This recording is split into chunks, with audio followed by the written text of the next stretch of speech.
So they do a calculation, and they calculate and they track how much it costs on average to cover basic expenses, right? In the different communities all across the different provinces.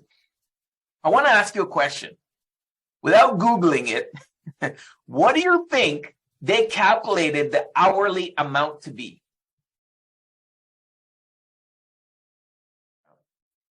Tax-free savings account. This vehicle is very powerful for short-term emergency savings. Very, very powerful.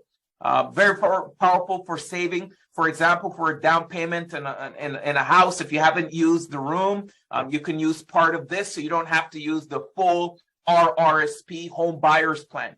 It's a good vehicle, right? Good. You can take action or don't take action. Both is going to lead to two different paths. Taking action is going to lead to a completely different path than not taking action, right?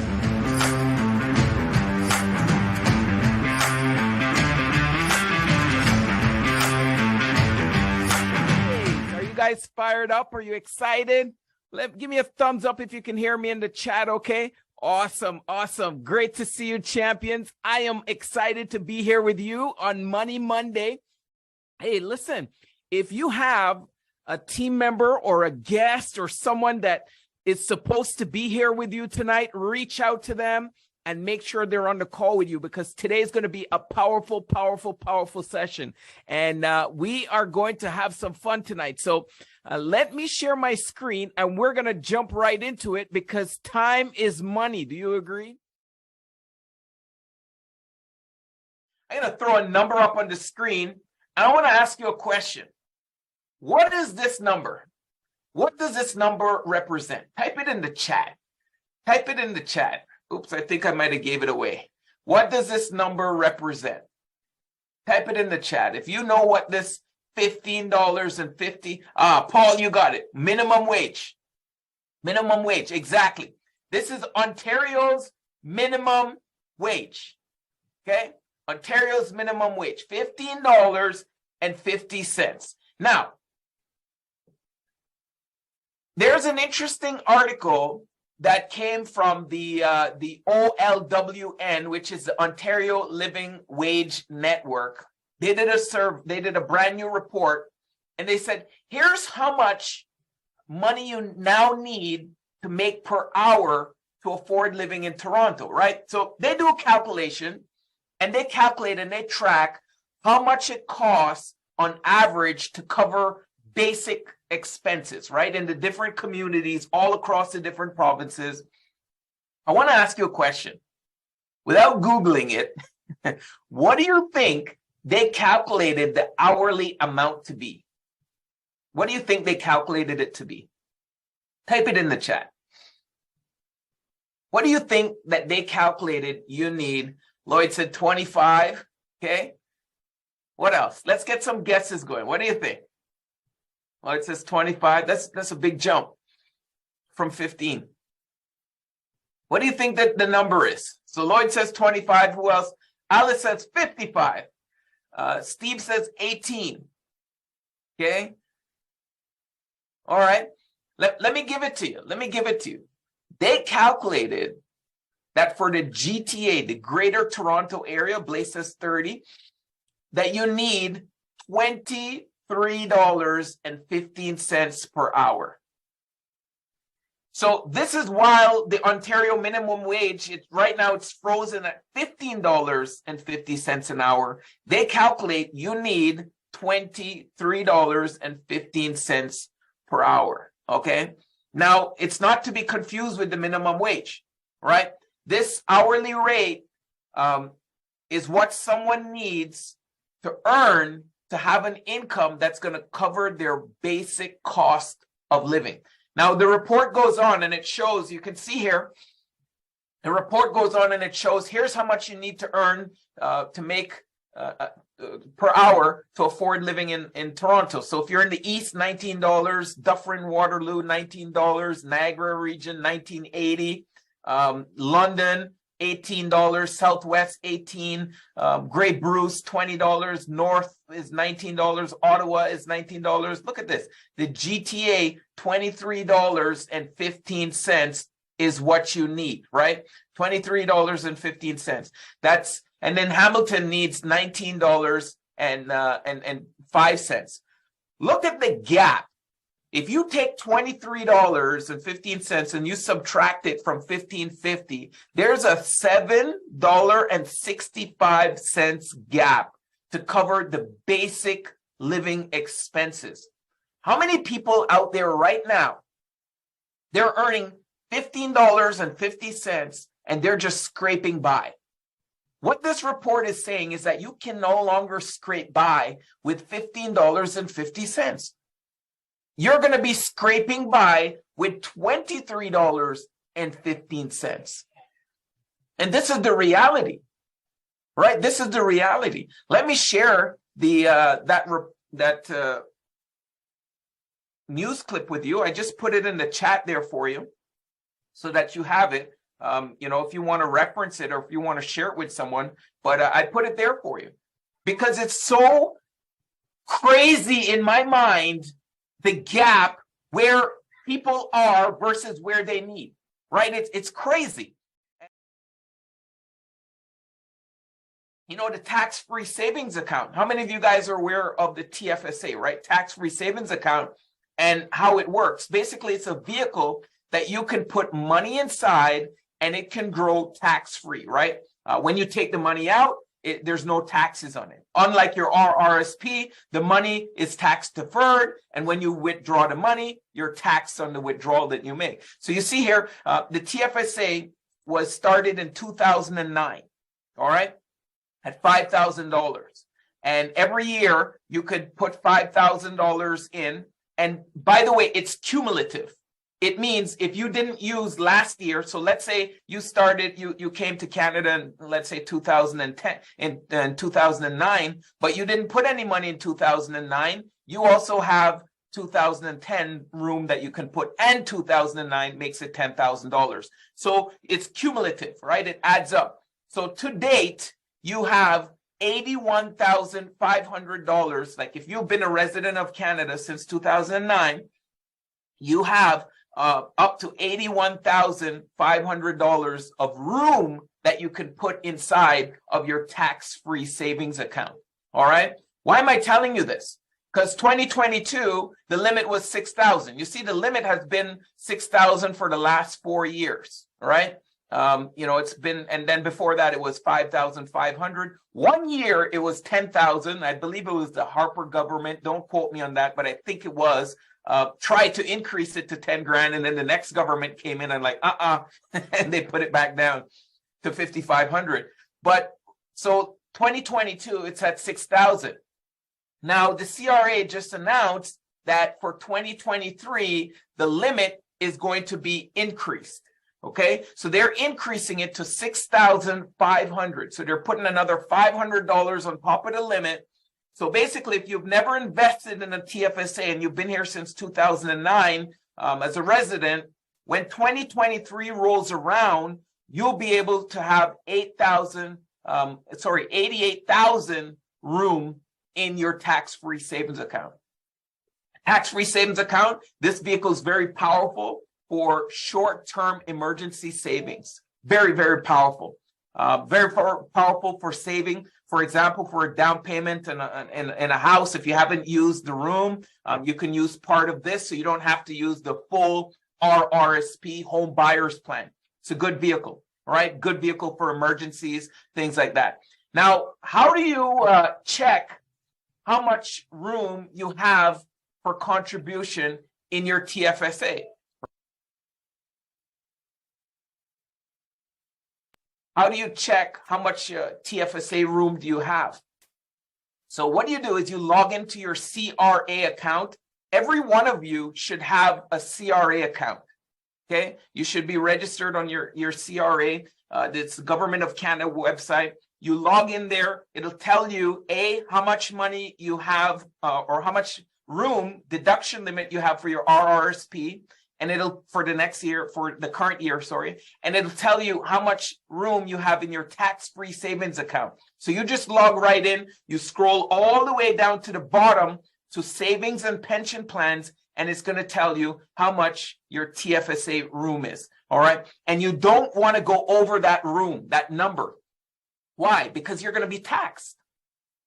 Anything over the limit, they're going to tax you. There's a penalty for going over the limit. So you want to understand that before you dump mass amount of money. Don't just go and dump $88,000 in the TFSA, right? You want to check your room, and you can check it there. Everyone is able to check that. You just need access to your Government of Canada website. Is that awesome or what? The ultimate guide to taking action. How many of you feel that if you were to take more action in several areas of your life, it would impact your life in a meaningful way? You would be able to achieve your goals and your dreams, but somehow it's difficult to get yourself to do the things that you know you ought to be doing. How many of you feel that that would impact your life in a positive way? Give me a thumbs up or a fire or something in the chat box. Let me know you're there. All right. Awesome, Paul.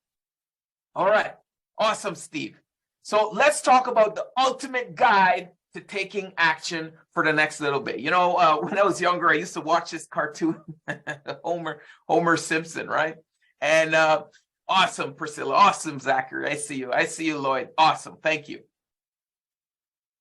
You know, I watched this cartoon, and put it in the chat, you know, if you watched any of these cartoons, and you can answer this question.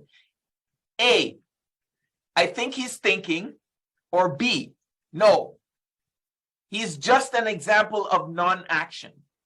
Which one do you think, A or B? Is it A, you think he's thinking? Lloyd quickly put B. Lloyd, you watched some Homer Simpson, didn't you? So you know him. No, the answer is B, okay? He's just an example of non-action. Okay, he's just an example of non-action. Let's look at what the word action means. Okay, let's dive into it. Today, we're going to do a deep dive into the word action. What does it mean? If you look in the origin of the word, it comes from the word agir, okay, which means action. Okay, which means do or act. Sorry, actio, which means do or act. All right. Now, the actual word means the fact or process of doing something. Key word there, doing something, typically to achieve an aim. All right. That's what action means. Now, let's look at some things that were said about action. The only impossible journey is the one you never begin. That was said by Tony Robbins. Let me repeat it again. The only impossible journey is the one you never begin. That's the only impossible journey. Pablo Picasso, famous artist. He says, action is the foundational key to all success. You know, many of the problems can be solved with massive action. Action is the foundational key to all success. Pablo Picasso. Here's another quote. When your actions contradict your words don't mean anything. How many times you've seen somebody, they say something but do something else? What do you tend to believe? Their action. Isn't it true? You believe their action over their words every single time. In fact, if you were a movie, you know, sometimes you're seeing the movie, maybe it's on mute, you can't hear what they're saying, but you can see exactly what's happening in the movie, right? You're watching it, you can see exactly what's happening. We are like that, by the way. Human beings, we're like that. People can watch us without hearing a word that we say. They watch us by our actions, and they can see exactly what we're about. They can see exactly what our purpose is. Okay. Next, words may inspire, but only action creates change. We can say whatever we want to say, but the only thing that creates meaningful change is action. Simon Sinek said that, a great author. Great author. Next, well done is better than well said. Well done is better than well said. This is such a powerful, powerful statement. Just because you said it, it doesn't mean anything until you do it. Benjamin Franklin said that. Another one. The universe doesn't give you what you ask for with your thoughts. It gives you what you demand with your actions. So powerful. We could stop right now. We could stop exactly right here. The universe doesn't give you what you're thinking about, what you're daydreaming about. You know, we often say a goal is just a wish, right? If we don't put it into action, we need to put feet on the goal. We need to put feet on the wish by putting a plan of action in place and action in that plan. Because it doesn't give you what you ask for. It gives you what you demand. And how do you demand? How do you demand what you want? You take action towards what you want. Last one. Take action in order to move towards your goal. One thing that you all have in common, if you're watching me, you can hear the sound of my voice. The thing that you have in common with everybody else on this call is that you have goals and that you have dreams that you want to realize. And you're not yet there. And the only way to get there, to cross over that bridge, is action. That's the only way. The only way to get to where you want to go is action, right? So you look on the screen here, you get to the crossroad, there's two options, right?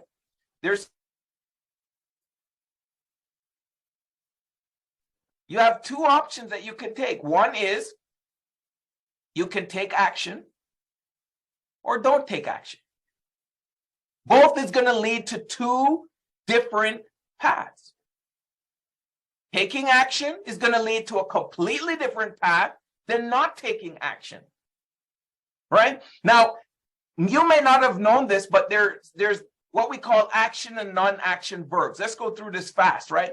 Action verbs, right? Running, eating, jumping, presenting a business idea, physically doing something. Where a non-action verb is knowing, understanding, and liking. One of the mistakes that a lot of people make is they mistake the action verbs for the non-action verbs. They think if they understand something or if they know something, then it's going to get done. What we do is we cheat our brain of thinking that the item is already done.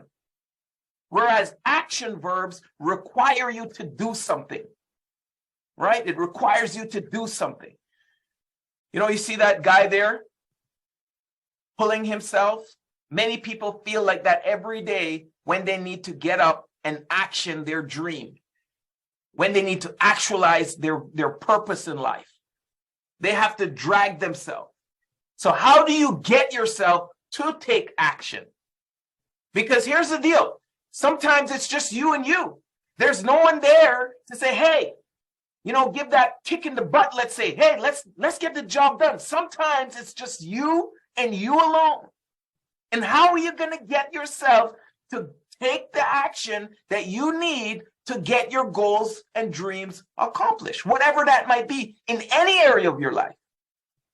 Your faith, your family, your fitness, your health, your business, any area.